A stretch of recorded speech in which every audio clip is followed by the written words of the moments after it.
Welcome back to the series of the new server project. Part 15 is the last one of the series to finally end this long project of mine.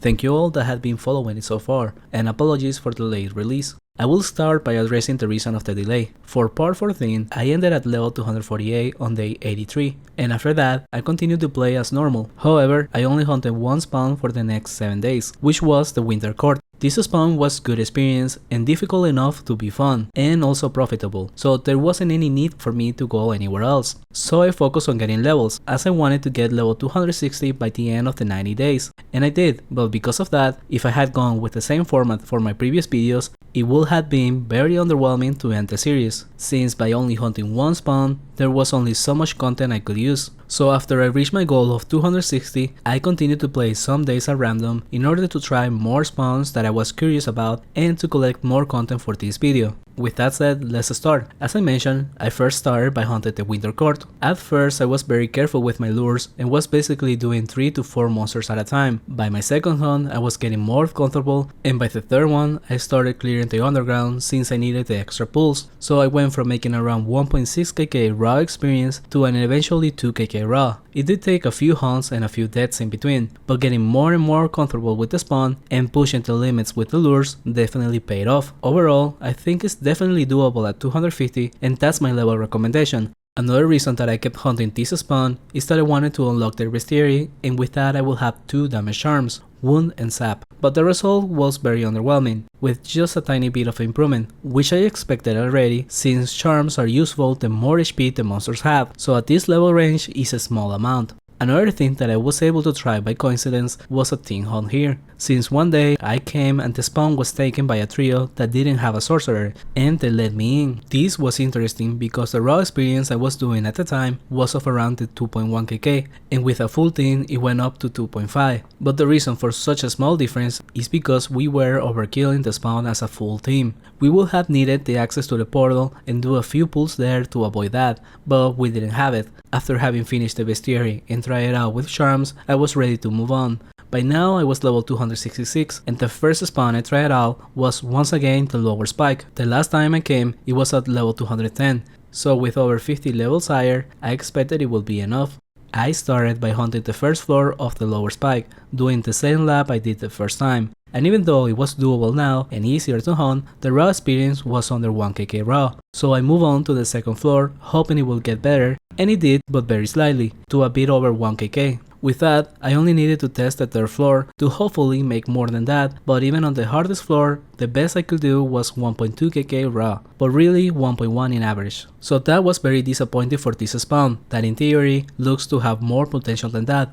Moving on, I decided to go for the Demodras, which I still had not done, even though I got the task points a while ago, which in order to get the mission for the Demodras, is necessary to have 70 task points for the Killing in the Name of quest. I mentioned this before, but I regret spending so much time doing this, and I recommend to not bother with the task, unless you are already hunting a taskable monster. Next on the list was an abandoned spawn, the Carnivores of Port Hope. This spawn was very popular when it got introduced, but after a few nerfs to the spawn, it quickly became forgotten, and I think it tends to be empty most of the time. Regardless, I wanted to try it out, so I went ahead. By the way, I thought I needed to do missions beforehand to get access, but all you need to get in is to be over level 250 and talk to the NPC outside. I focused on hunting the first 2 floors, which is what I remember was the best way to go, and it ended up being pretty decent in my opinion.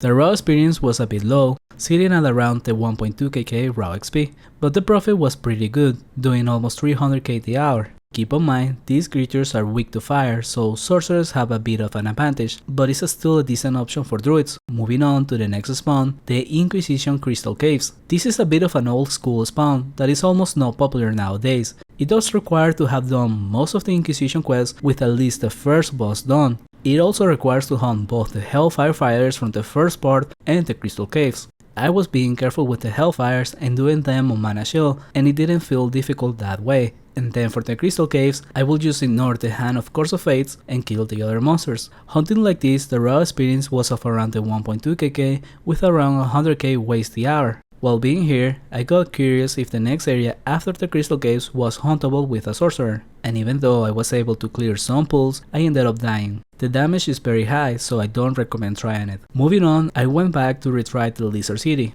Last time I tried it out, I ended up dying to a disconnect and didn't come back after that, despite feeling like there was room for improvement. And on this test run, I did improve the experience from 1.4 to 1.5 kk, which is not much, and considering I had better equipment and levels this time, it could be part of the reason. Next up, I wanted to try 2 spawns with my summon. The first one was the Grims of Drefia. It's known as one of the best places for level 400 sorcerers, so I was hoping that with the summon it would still be good. However, on my only test, my peak raw experience was of 1.7 kk, with 1.5 in average. I think that with a bit more tests and optimized lab, it could increase the average, but even then it didn't feel that good. And it also has a high waste, so perhaps more levels are needed.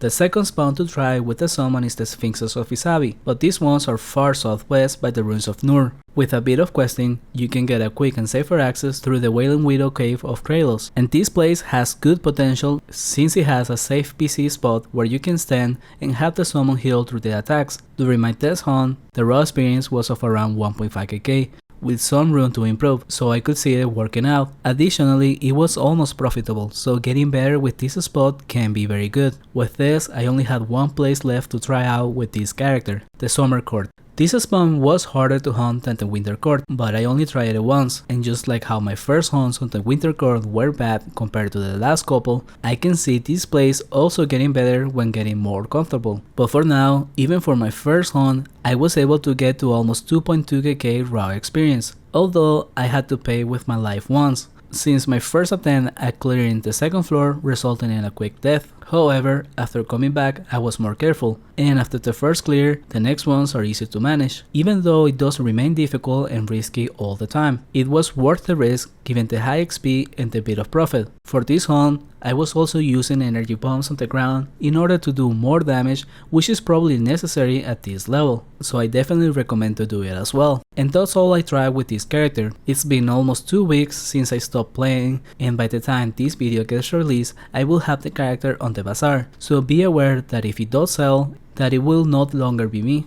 I have said before that I didn't plan on sticking with this character for too long, but that ended up being over 3 months. This was supposed to be just a short project on a new server with a low budget, but it ended up getting a lot of support from the viewers and it made me want to continue it further. However, it took a lot of extra time to keep up since I didn't stop playing my main character at the same time, so I was doing over 5 hours of playing every day, not to mention the time for editing all the videos. So with ending this series, I will use the extra time to continue making more content, so hopefully you can find enjoyment from those as well. Thank you all for watching and supporting the series all this time, and a special thanks to Tuna Hero, Dor the Slasher, and Nightstar for their donations.